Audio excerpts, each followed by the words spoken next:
What's up, ladies and gentlemen? Johnny Mack here. Just wanted to give you a heads up that if you are looking for a community that is open to discussion as far as mentorship, conservation, the wild, becoming a better person, and all of that, there is a group for you on Facebook, and it is called Soul Seekers.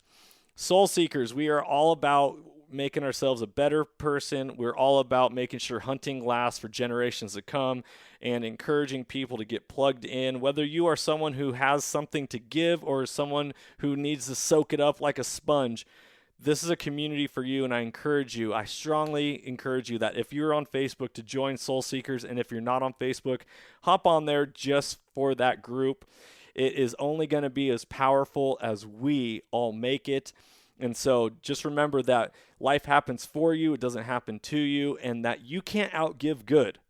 You can't outgive good, people. I want you to understand that, and I want you to believe it, because when we believe that and we lead with courage and we lead with intention, lives are changed, lives are transformed, just like on this podcast, transformation through primal adventure.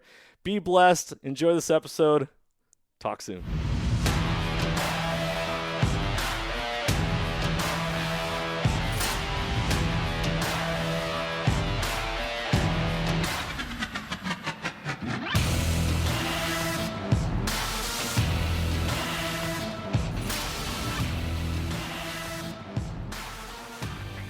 Welcome, ladies and gentlemen, to the Soulful Hunter Podcast. I'm your host, Johnny Mack. Through this podcast, I'm on a mission to transform lives through primal adventure and to spread my mission of mentorship as conservation. This podcast is powered by Washington Backcountry, a resource for all hunters, both new and old. To find out more about Washington Backcountry, go to wabackcountry.com or search for Washington Backcountry on Instagram, Facebook, Twitter, and YouTube. The Soulful Hunter Podcast is also proudly presented by the Crazy Elk Company. Based out of the state of Washington with products made in America, they are providing solutions with gear to problems you didn't even know you had. Their tag wallet is one of those solutions, and I had the pleasure of using it on all of my hunts this last year, and it is now a mainstay in my kill kit. The tag wallet is a water-resistant zippered pouch that comes with its own reusable zip ties to safely and securely store your notch tag for quick and easy access. For more information, go to crazyelkcompany.com and use the code SOULFUL with a capital S to save 20% at checkout. Be blessed, everyone, and as always, stay soulful. This podcast is also proudly brought to you by OnX Hunt. When I first got into hunting, I kept hearing all about public land and different access and how to find different locations to hunt. I was like, well, how are people even identifying all this stuff? Well, sure enough, I came across the number one hunting GPS app, and that is OnX Hunt.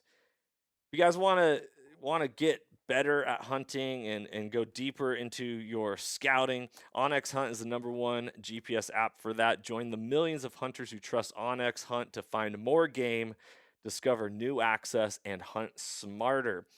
It was a game changer for me, and I know it's going to be a game changer for you if you've never used it. If you have used it, you know the power that it holds. Guys, I really hope you enjoy this episode. If you want to know more about OnX, go to onxmaps.com/hunt and check out their app. Be blessed, freedom on, and stay soulful. Ladies and gentlemen, welcome back to another episode of the Soulful Hunter Podcast. I'm your host, Johnny Mack, and today I am joined by one of my hunting partners and somebody who I spoke about earlier in the month of January and December, and he's joined on the podcast quite a few times, Iron Will Weber. What is going on, Johnny? What's happening, big dog? Not much, man. Just chilling, getting the body right. We got a hunt coming up, man. Yeah, so all you listeners, this episode is dedicated to spring bear preparation. If you've been listening to this podcast for a long time, then you know how much I am a huge promoter and advocate. I'm a promoter and advocate for spring bear hunting and bear hunting in general. The state of Washington did a horrible thing and took away spring bear for this season, which I believe I actually would have had enough points to draw for this year as well. So super bummed at that. I'm pretty sure, Will, you might have had a chance to draw a tag this year. Yeah, I probably would have drawn this year too, but they went and flubbed that up. So Yeah. Well, no spring bear. if you listen to the podcast all the time, you know that life happens for us, it doesn't happen to us. So, one of the things that I can say is that by spring bear getting attacked and taken away in the state of Washington, it really woke up a lot of hunters. And Yes, it not did. just hunters in the state of Washington, but across the board. And so, Hmm. we're going to take lemons and make some lemonade, and we're going to talk about how hunters are starting to wake up, and bear hunting and advocates for bear hunting are starting to realize that even if you don't hunt bears, it's starting to catch on. I feel like there's like a tidal wave of people being like, "Oh, dude, bear hunting's the new jam." What do you think? Dude, it really is. It's totally our jam for sure. It's kind of, I mean, there's no doubt and there's no secret that what we love doing at Washington Backcountry is chasing them bears, man. Dude, it's the foundation of Washington backcountry, and not only that, I truly believe it's the best hunt to take mentees on. I believe if you want to Totally. introduce somebody to hunting, take them on a fall bear hunt. Seasons are generous. You can use whatever weapon you want. Weather's good. You're enjoying the sunshine, and then you also get to use it as a scouting opportunity for other animals, and Totally. get eyes on the prize. So. Will, here you are. You are now 2 years into hunting. 2 years, yep. We took you on your very first hunt, which was a fall bear hunt in state of Washington in August. Yep. You have joined us for you were like the first mentee that has like journeyed with us. We've had a lot of mentees that have shown up for different hunts, and that's all wonderful, and I hope that they walked away feeling confident and motivated to go accomplish things on their own and get after it in their own right. um, One of the things really cool is that you have gotten to journey with us from the get go, from the foundation of you becoming a hunter to here you are experiencing. You had elk camp with us, even though you didn't hunt elk with us. You had elk camp with us. You journeyed on a mule deer hunt. You didn't have a tag for deer, but you were there to learn. Yep. We got you on a predator hunt this winter, so you kind Yep. of Went really coyote hunting. you've experienced, the ungulates, the predators, all this. We missed a duck hunt opportunity because of weather. Um, Hmm. what's your take on hunting so far and hunting certain species in certain seasons? You got your first kill on an archery deer. Yes, I did So last December. yeah, so what do you think about hunting? Is it just like hunting in general is just the jam? Or are you starting to find yourself drawn towards one species or a style of hunting or all that? I am, man, I'm be honest with you. I am locked in on bear right now. Um, I have been since that first bear hunt I went on with you guys. There's something, this last September and stuff when we were out elk hunt, like you said, at elk camp. But you know, I really want to like hear an elk bugle in the wild. Yeah, you haven't Um, experienced that yet. just to know that I'm like that close. Cause like I've been around your mount that you have and I've seen elk, like, you know, driving Snoqualmie Pass or something and blast by a herd where I grew up in Enumclaw. There used to be like a resident herd that would hang out close to my house. But I wasn't a hunter then. So they didn't have quite the same mystique that they have for me now. But ever since we were chasing black bears in August 2 years ago, and we saw quite a few bears, and I had an opportunity to stalk a few and just watch them. There's just something about them. I am so looking forward to the spring bear hunt we got coming up, and man, I really hope we get some eyes on something and get an opportunity. Yeah, absolutely. Well, this is a long time coming and a dream come true. When I got into hunting, Will, this is the idea of like, oh, got to go out of state, got to go on these adventures, and I Yeah. totally agree with it. However, I wanted to learn how to hunt my own home state and feel confident and comfortable before I went and journeyed and paid high tag prices and Yeah. the fees that it costs to go out of state and all that. But here you are in your second year, and you're like, all right, let's do it. Let's get after Let's it. absolutely do it. Yeah. And I'm so thankful too, because when we spoke before this, this season, before really last year took, before it ended, we talked about kind of, plans for this year. And I mentioned I was going to be hunting out of state regardless. Um, just kind of the same thing. I just kind of wanted to spread my wings a little bit and go try something new. And then some opportunities presented it, and then here we are. We're going on our first out-of-state hunt together, um, with many more opportunities to come later this year. And we'll be amongst some great people. It'll be a great camp. We'll be in some new country, new state, and yeah, man, I'm looking forward to it. Oh We're yeah. just a few days away. We leave next week, so Oh yeah. Gonna be super awesome. So yeah. so let's talk about this for a second.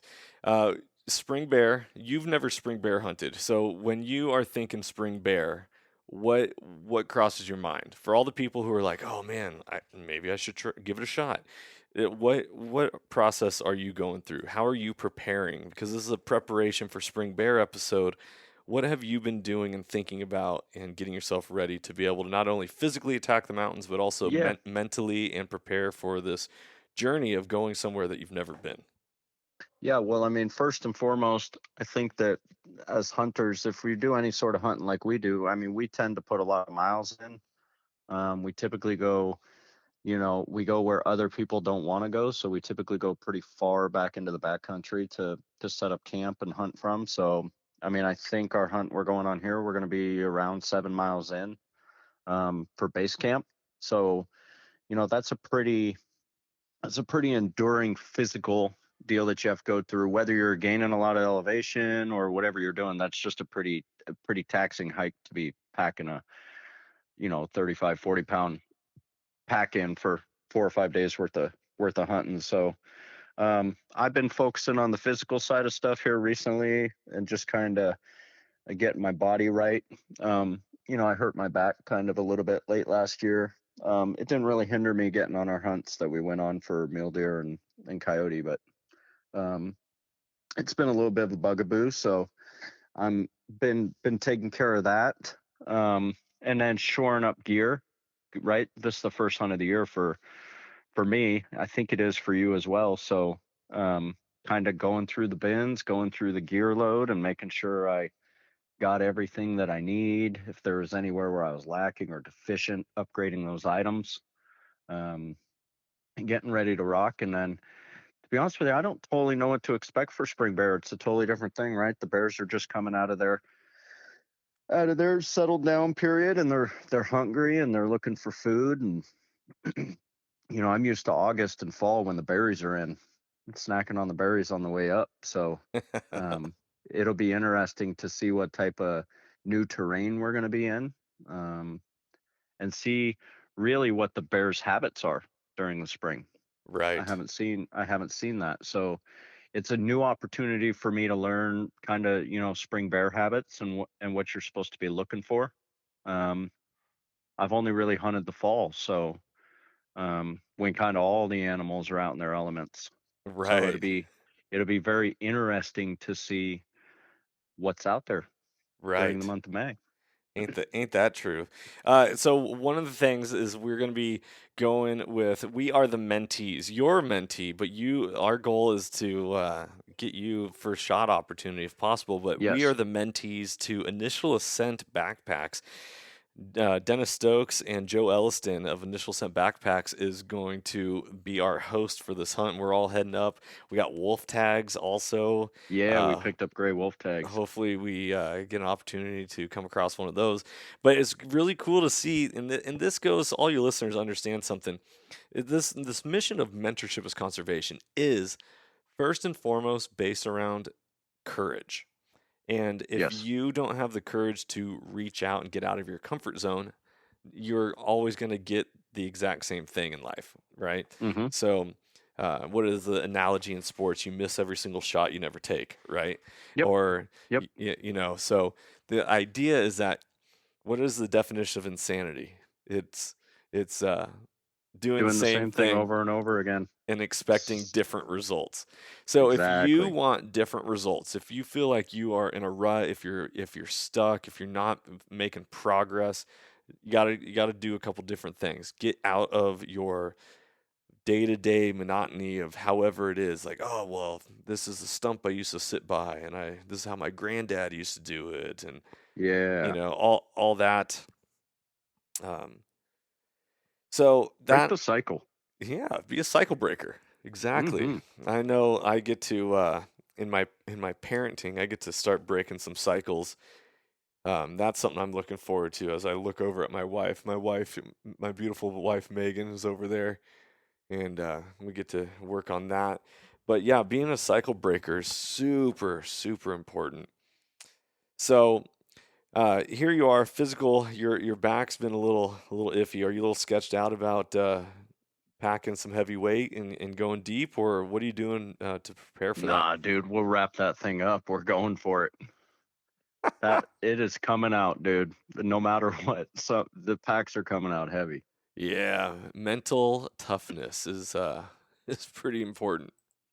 Yeah, I think it's I think it's I don't know if it's a kind of a lost value up there. Um I think you have to put a lot of stock into the physical side of stuff, but man, I mean, when you took me on my first hunt, I had never done that before. It was extremely physically taxing, and I had never put my body through that before. So Yeah. you really don't know if you can handle it. But the one thing I knew was mentally I was tough. And that I've only gotten better and better on the hill since. So um, I'm ready to go. It is what it is. The I back will be fine.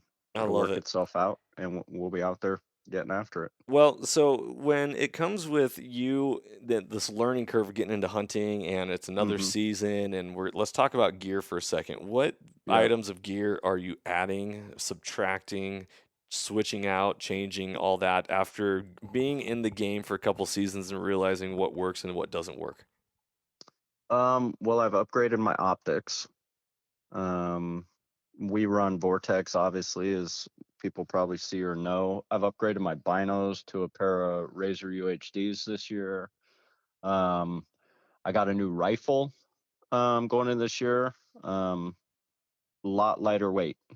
I mean, my 30-aught that I was running was pretty heavy, and I had a median range scope on there as far as value. It was a Vortex, and it was good scope, but it was just kind of entry level. It'll get the job done for sure for anybody who's looking to get into it. It was a Diamondback.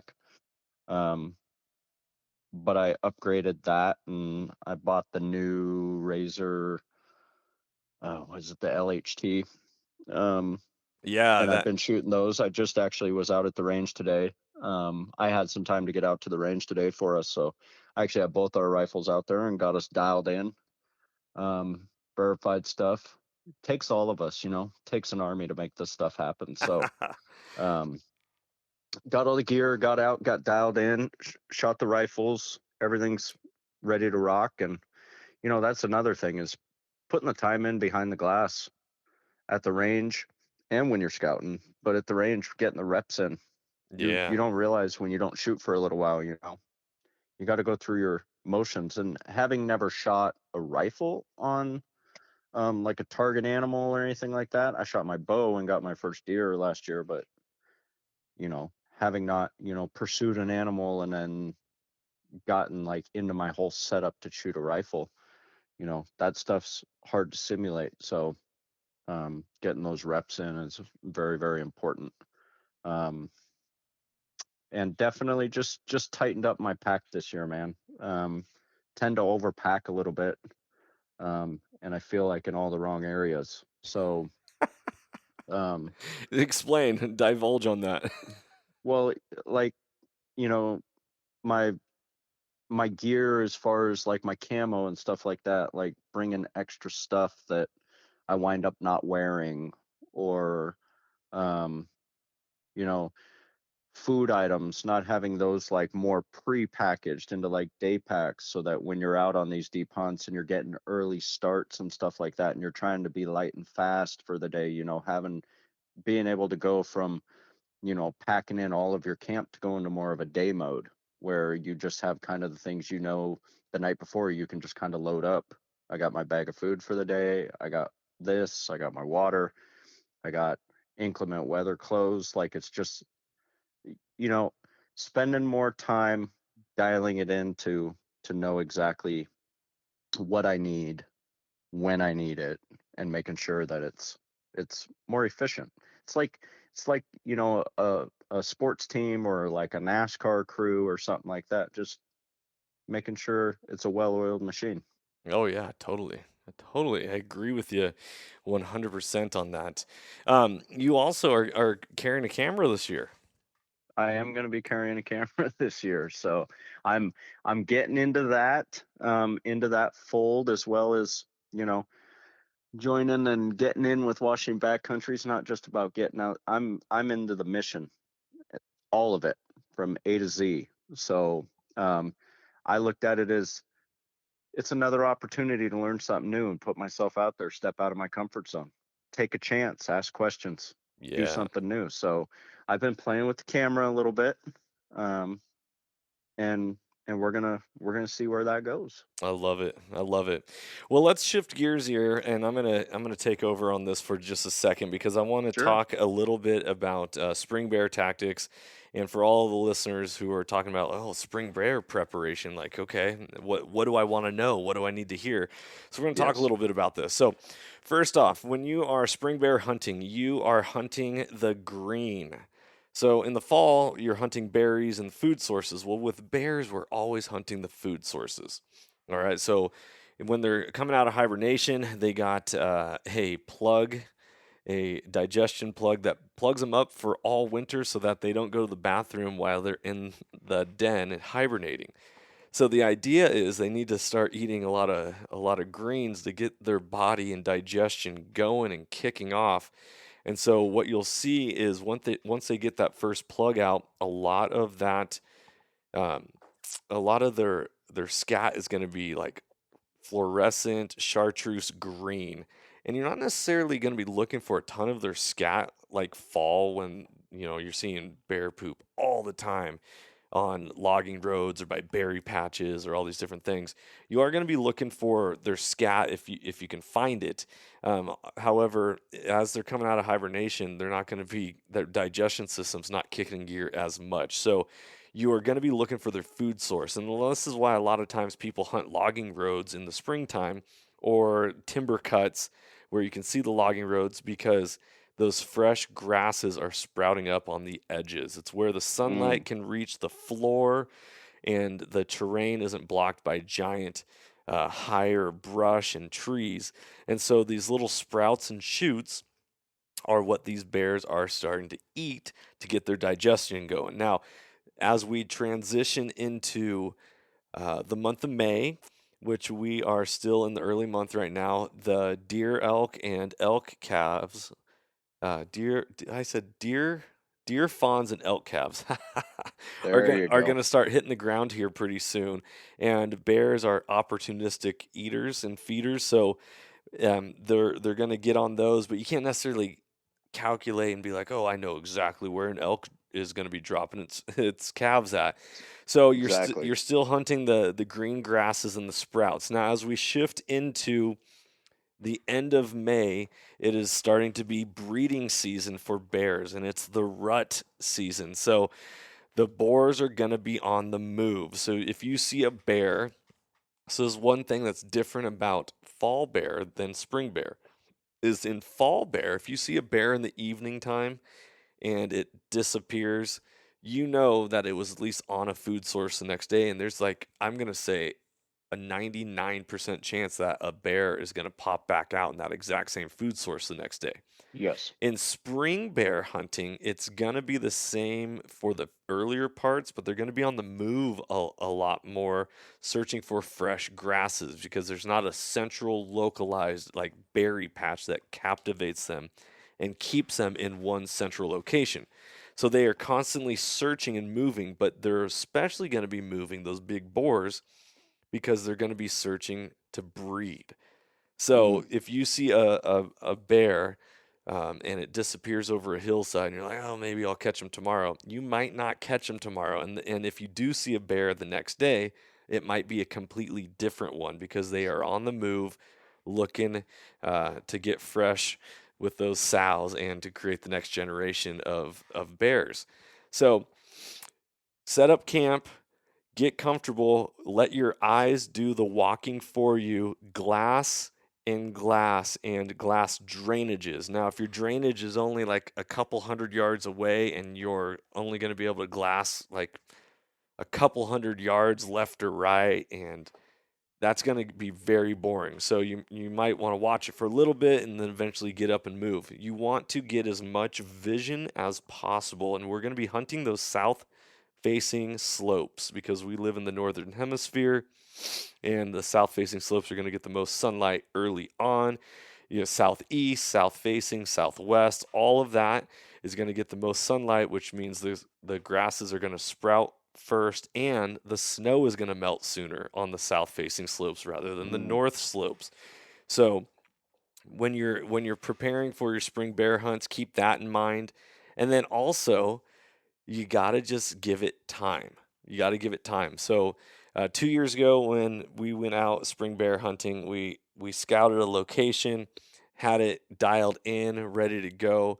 We ended up seeing one bear with two little cubs. Beautiful. And I was like, okay, this location just looks too good to not come back to. So we ended up coming back 2 weeks later, and we ended up seeing what, six bears all within the exact same drainage, and yeah. four of them in one day.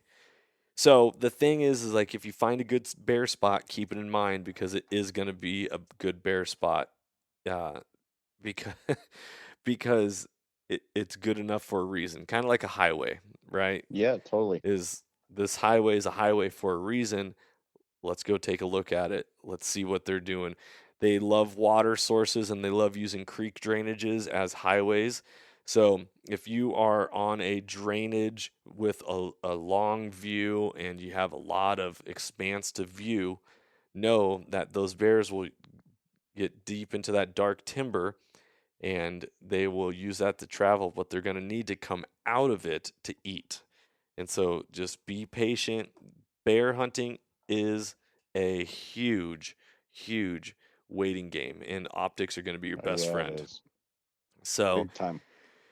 those of you who picked up some stuff right there, that was a part of what we went over at the Western Hunt Expo. We did a bear hunting 101 seminar, which was a lot of fun. And I'm actually thinking, Will, I might need to put up that presentation on the website for people to check out. The presentation was great, and I had a lot of not overwhelming information. I had a lot of the basics and a lot of the like, real keys and tactics, little tips, the little nuggets of information. So I enjoyed watching that seminar when we were down there. So I appreciate it. I learned some new stuff, man. I was gonna say, were you taking notes as you were in the audience, being like, "Oh yeah, oh okay, good stuff." Totally, dude. Absolutely, and a refresher on stuff too. Like I know there are people out there it's years and years and years doing this, so they just kind of know. But it does not hurt to just refresh your mind on what these animals are doing. Yep. Yep, absolutely. So, guys, if you have any more questions, if I didn't cover some of the spring bear tactics enough, just feel free to reach out to me on social media or go to wabackcountry.com or soulfulhunter.com and the contact us page. Send us an email. We'll get back to you. Will, you and I, we're going to be heading out in what, less than a week, man. Dude, we're like 5 days out, man. Oh, so excited. I am so excited. So here's a question that a lot of people ask is like, okay, you shoot a bear, then what? What are you going to do with it? So I am a huge fan of rugging bears, regardless, Hmm. and not necessarily paying for like the full taxidermy of like a bear rug, like with the mounted head and all that. I like a good Sure. soft tan, like what a coyote pelt would be. Yep. But you got to keep the bear skulls. They are awesome. Dude, bear skulls are cool, man. And then I personally love the meat teriyaki. Everybody, if you get your favorite teriyaki sauce, you marinate that bear meat, whatever cuts you want, in it for at least a day. But I'd say give it a couple days of marinating, and then I like to put it on the Traeger grill and cook it. And that marinade helps. What cure the meat? Is that kind of the concept of it? It does cure it. Yep. Yeah, it cures the meat, so you don't have to worry about the trichinosis as much, and you just cook it all the way through. And oh man, teriyaki, absolute favorite. We You love teriyaki and teriyaki and anything yaki, so um, definitely good. But yeah, we eat the animals that we hunt. So um, outside of coyotes and stuff, but the bears, the deer, the elk, bear meat's delicious. So if you haven't tried it before Get and on it's it. deterred you from hunting, I recommend you get on it. Yep. I will say this, the last spring bear hunt we went on, we brought an onion with us, and in Mm. the jet boils, we cut up all the onions, put it in the jet boil, poured just a little bit of water so the onions didn't just like absolutely burn, and we cut up the tenderloins and put it in the jet boil and added a Oh, little salt and pepper. so good. Probably one of the best mountain meals I've ever had in my entire life. If not, yeah, it Oh, is the best. you got to do that and Yeah. get one down. You got to So, share it. You got to celebrate. yep. So, all of you pack an onion with you, and make sure you have some salt and pepper because you will not be disappointed. So, all right, we're gonna wrap this bad boy up and keep this a little bit of a shorter episode, guys. If you are listening to this podcast and you want specific topics to be covered, please send us messages. I want to be able to deliver any type of content that the listeners are looking for. And that means for us to connect and communicate and to support one another. This is not just a one way street, this is a community. So let's build a community as we go forward. Will, what are you doing to prepare your mind for spring bear? My mind's ready to go. The only thing I got to take care of is you got to take care of the home front for your mind to be strong. So if you got a family, you got a wife, you got kids, husband, etc., make sure you take care of that this weekend. And don't forget, people, Mother's Day is this weekend. So So ironically, we're going be to be on your A game. this will be releasing the day after Mother's Day. So Mother's Day will have already happened by the time this podcast goes out, but that is Totally cool. Be on top of it though, people. Be there. But honestly, I put a lot of effort into taking care of those closest to me before I leave for hunts. yeah. So making sure that my wife's cup's full, my kids' cups are full, and that puts my mind at ease when I get out there. And then obviously hitting some elevation, checking out from the world, getting out there, being in nature. Man, there's not much better for the mind than that. Yep. Yep, absolutely. I forgot to mention. I want to say something real quick uh, about some gear that I'm going to be trying out on this hunt. And one of them is a piece of is a fire starter that I was sent from. I believe the guy lives in the state of Florida. Survival rubber is what it's called. Survival rubber, and it comes in a little package that looks like a condom. Um, Hey, and you got survival. You got to have your rubber if you want to survive. might get So a little Western. yeah, no doubt. So we're gonna be bringing that. I'm really excited. Depending on that works, we might bring the creator of that onto the podcast, Big Hunter from the eastern side of the United States, and then I'm gonna be trying out, which I had the guest on the podcast, um, Wiser Precision Nighthawk panhead on the new tripod. I'm super excited to put that through Yeah. its works with the spotting scope and the camera gear on it. And then I also am super jacked for the very first time. I've been sleeping in a sleeping bag that is like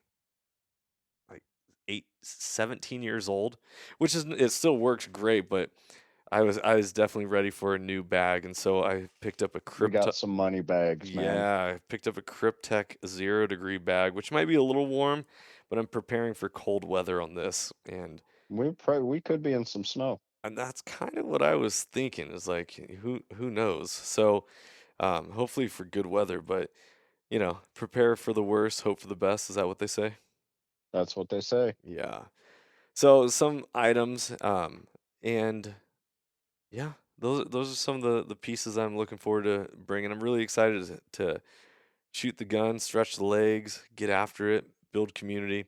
Also, we're going with Initial Scent backpacks.